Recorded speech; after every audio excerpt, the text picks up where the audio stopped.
Halo semuanya, salam sejahtera. Selamat bergabung dengan JMC, Jakarta Mandarin Corner, dalam video pelajaran kursus bahasa Mandarin praktis. Saya William, asisten pengajar bahasa Mandarin melalui suara dari JMC, yang akan menemani Anda untuk belajar bersama, dengan panduan dari Guru Wang Ruiqi.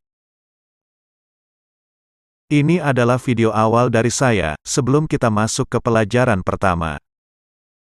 Dalam kesempatan ini, saya akan menjelaskan beberapa pertanyaan yang sering ditanyakan oleh pelajar sebelumnya. Yang pertama adalah, apa itu Mandarin dan apa itu karakter China?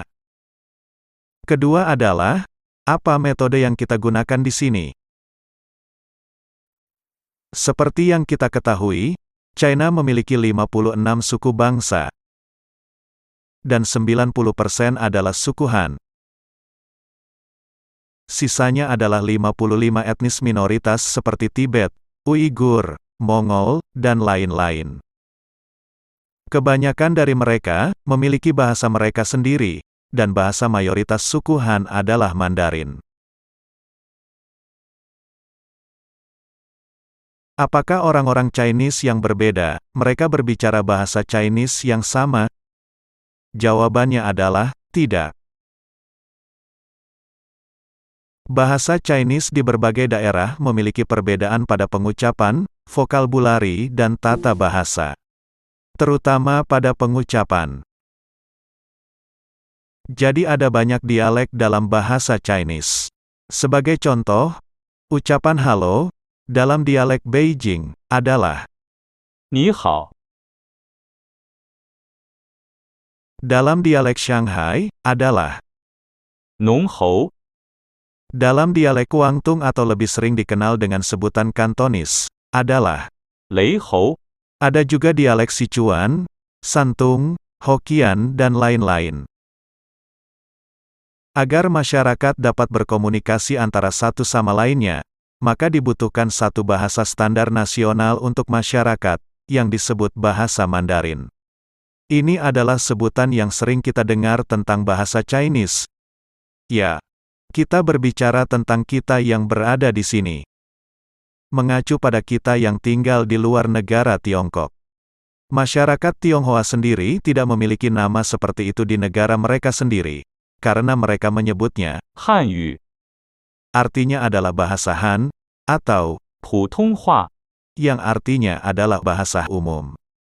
Jadi, Mandarin adalah sebutan internasional untuk bahasa nasional Chinese. Orang Tionghoa tersebar luas di setiap sudut dunia.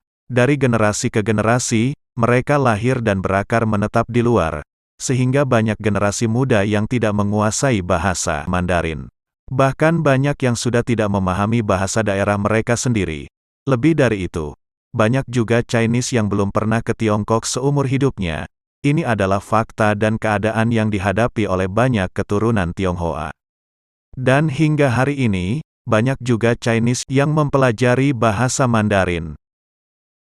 Sekalipun sebutan bahasa Mandarin itu berlaku secara internasional, namun kebanyakan dari keturunan Tionghoa, mereka juga memiliki sebutan yang berbeda di masing-masing negara yang mereka menetap selama ini. Contoh seperti Singapura, Malaysia, Hong Kong. Keturunan Tionghoa di sana umumnya menyebutnya 华语, bahasa Hua, atau 中文, bahasa Chung, yang artinya adalah bahasa Tiongkok. Dan di Taiwan, menyebutnya 国语, yang artinya adalah bahasa nasional negara. Itulah sekilas deskripsi sederhana dari sebutan bahasa Mandarin. Bagaimana dalam hal belajar bahasa Mandarin? Apakah metode yang kita gunakan di sini sama dengan di negara lain? Saat ini, selain Taiwan, boleh dikatakan semuanya sama. Menggunakan metode belajar dengan 拼音 apa itu? Sederhananya, 拼音 adalah sebuah alat untuk indikasi pengucapan, misalnya dua huruf yang terlihat di sini. Ini adalah aksara China, artinya halo. Tetapi kedua huruf ini tidak memberitahu kepada kita bagaimana cara untuk membacanya. Untuk itu kita membutuhkan pinyin, demi untuk memberitahu kita bahwa kedua huruf ini masing-masing adalah 你 dan. 好 Melalui pinyin, kita dapat mengenali lebih banyak karakter China. Skema pinyin dapat ditelusuri kembali ke tahun 1906 paling awal.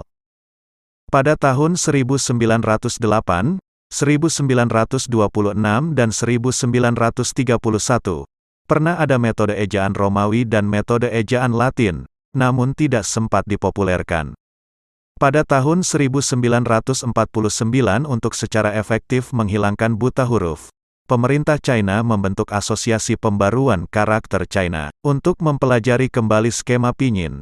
Setelah beberapa revisi, dari 1.600 skema, terlahirlah metode pinyin yang kita lihat hari ini. Dan diadopsikan pada tahun 1960. Mungkin ada yang penasaran ingin bertanya, bagaimana orang-orang dahulu sebelum ada pinyin? Sebelum ada pinyin, ada alat lain yang disebut 注音符号 yang diartikan simbol fonetik, sudah terbentuk sempurna sejak tahun 1912. Namun China menghilangkan dan menggantinya dengan pinyin sejak tahun 1956, hingga hari ini. Malaysia beralih ke pinyin pada tahun 1982. Dan saat ini hanya Taiwan yang masih menggunakan 注音符号 bentuk dan posisi untuk menandakan nadanya berbeda. Selain persyaratan yang sedikit berbeda, pengucapannya sama antara keduanya. Tidak ada konflik di antara keduanya. Dalam bahasa Mandarin, pinyin sangat penting untuk pembelajaran masa depan Anda, terutama untuk mendengarkan dan berbicara. Jadi kami sangat menyarankan Anda meluangkan waktu untuk belajar, berlatih ketika Anda memulai bahasa Mandarin. Dan inilah tujuan mengapa saya memberikan keterangan, juga pengenalan tentang pinyin terlebih dahulu. Kita akan memulai mempelajari pinyin yang ditawarkan dari JMC. Pastikan kamu sudah subscribe, ikuti video berikutnya, nyalakan fungsi lonceng kecilnya, agar tidak ketinggalan kelas dari JMC. Sampai jumpa dalam video berikutnya.